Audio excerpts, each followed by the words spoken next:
Well, hello everyone. This is the continuation of the Scouts building order to make the full Scouts. Have you ever seen a game where your enemy does like 20 Scouts on the field awage? Man, how can this guy keep pumping so many Scouts and keep raiding with this big cavalry army? Well, that's what we are going to see right now. In the first part of the build order, we finished it by making 6 Scouts and adding also uh, 14 farms. Right now, let's continue into the full scouts. Let's see how it goes, okay? So, first thing here, if you want to go for the full scouts is keep making scouts on your stable. Add 2 villagers to the gold, 2 or 3 villagers. I'm even going to use the ones from the berries, so I already have this. And one thing that you want to do you need to know is if you want to add a lot of scouts right now or if you want to fight right now. So let's suppose I want to make more scouts. I need to make a second stable, so I will be able to pump scouts from 2 stables, and I need to keep making farms. In order to sustain this big amount of scouts, guys, I will need a lot of farms. So every villager that's born right now is going to get to the farms. Also, my 2 first farmers are about to go off, so I will have to spend a few wood so those guys do not stop farming. There he goes to the first one, and now we're making the second one. I'm keeping making the scouts. I'm finished right with those guys of the gold. I will be able to have 100 gold, so I can make the bloodlines when I finish getting it. And the villagers, guys. From the gold, after you get the first 100 gold, you can just put them on the wood. So we are gonna have 12 villagers on the wood. And you can keep making the farms. Next step here is to make the wheelbarrow, because I want those farms to produce for me a lot of food. I want them to be really productive. And another thing that is important when you are doing this build order is to have the armor for the scout. So I'm also deleting this palisade so my scouts can go off, and I'm making the blacksmith so I can make the armor for the scouts, okay? So right now I have 12 villagers on the wood, and this will be important because I want to pump a lot of farms, guys. Later I'm not taking away those villagers from the wood because all those farms are going off at some point, and I will need a bank of wood to remake them, okay? I'm gonna make the armor for the scouts, send my builder away so he can keep making the farms for me. And a suggestion that I have for you is to add a second mill so you can expand your farming to other regions of the map. So right now I'm making scouts from 2 different stables, but I always make the priority of the food to keep our town center moving. So if you cannot use the 2 stables right away, focus on keeping the villagers working, okay? Right now, guys, I have these scouts. They have bloodlines, they have armor. This big pack of scouts here, they can kill a much stronger army of knights, not of knights, of archers. So maybe if your enemy has, for example, 4 spearmen with his archers, even then you can take the fight because you have the numbers.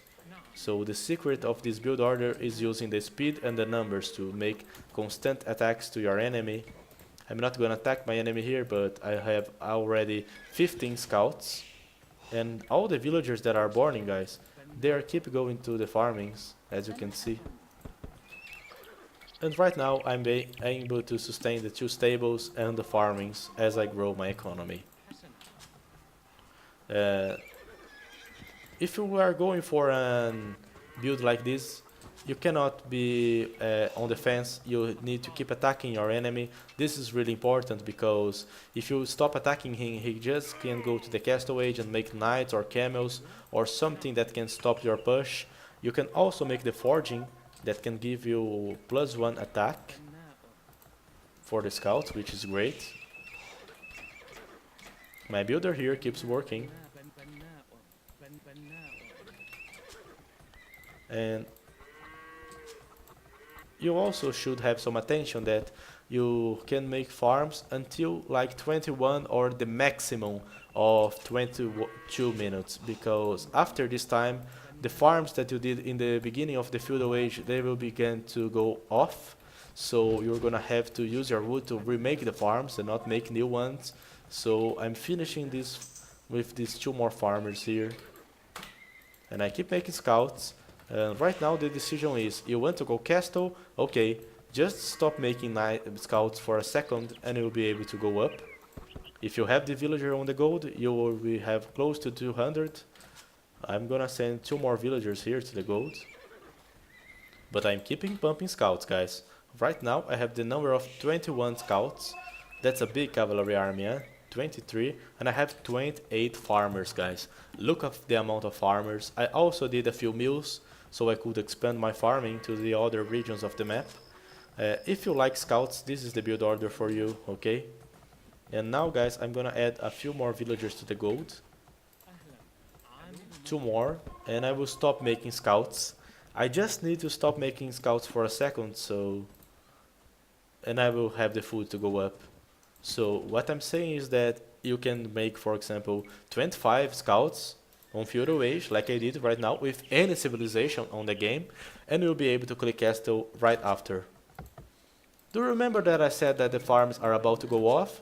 Well, all the farms that I did on feudal age, they have now like 16 food, 10 food, 18 food, they're about to go off. So the decision here is, I want to remake all the farms or just a few? This is what you need to ask yourself. For now, I'm gonna remake at least 10 farms. So I have this bank of wood that I built by having more villagers. Look at this, man. The scouts are amazing. They can keep killing all those skirmishers and villagers. You can also do separate groups, and I'm putting a lot of farms here to remake, so I'm gonna remake the first ones. That's great, huh? Look at this. You can kill big armies of feudal age with this. Often your enemy might go to the castle first if he keeps his farmers safe and if he's walled. So this is not a build order that I would suggest if your enemy is not able to defend from your raidings. Also, to go now for full knights, you should, for example, add more stables, like I'm doing, and just keep the harassment. I just want to show how strong the economy is. Look at the amount of food that I have on the bank. With this food I can make a lot of upgrades. I'm remaking a lot of farms. I already remade the 4 farms. All the farms that I did in the beginning of the feudal age, the 12 extra farms that I did, they are about to go off, so I remade 10 of them. Now I'm making 2 more then to be remade. And I can just go for knights. If you want to go for full knights, you have to change some of your farms or some of your wood villagers to the gold. If you change the farms, you will probably have wood for booming sooner, so that's what I suggest. You just get your farmers and send them to the gold, maybe making a second mining camp, and you will be able to keep now knights instead of scouts. So, if you are a big fan of scouts and you like playing with them, that's the build order for you. From now on, there's nothing new. You just have to keep upgrading your horses. Make the light cavalry upgrade, because if you have still a lot of scouts. Make the husbandry, make the armor, that's really important. Another suggestion for you is to make the river plow, because if you want to keep making farms, it's better to have the best farms of the game, right? Never forget to make the bow saw. And since you have a lot of resources, you can even go for the gold shaft mining. In this strategy, you are delaying your town centers a bit because you are going full aggressive. But right now, guys, with all this big army and three stables pumping knights, you can keep doing the aggression that you were doing on the feudal, but instead of doing this with light calves, you now will be able to do this using the knights. Okay? The farms that will go off after the initial ones that you remade can be replaced by the villagers that you just sent away to the gold. So in a few time, since you had 12 villagers on the wood, you are gonna be able to boom like this, adding more town centers. And if I even can sell these remaking farms, I can even do a second TC. So right now I'm keeping pumping knights from a lot of stables, but for 3 stables, and I can restart of my booming. Quite simple, right? Now you just have to keep remaking farms, sending villagers to the woods. If you feel that you need more gold, send a few more to the gold. You can keep balancing your economy, right? Doing knights, doing light calves. That's how you go for full scouts and then full cavalry. I hope you guys have enjoyed this build order. It doesn't look so beautiful, right? Since the farms are going off, but man, look at the amount of food, look at this economy, everything is working perfectly. If you want, you can even make the +2 attack for your knights and light calves.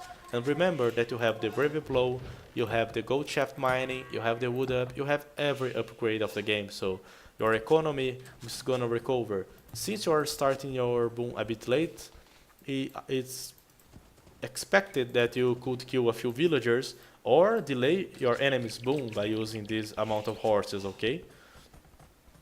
So this is a build order that you should use when you are playing offensively. If your enemy is just stone walled and boomed, well, there's no use for you to just go with full scouts or full stables. Right now, your economy can sustain itself and you can do whatever you want with your knights and light calves. Also, keep remaking farms. And that's it for this, guys. With this build order, we end the scout series with the scouts into full scouts and knights on Castle Age.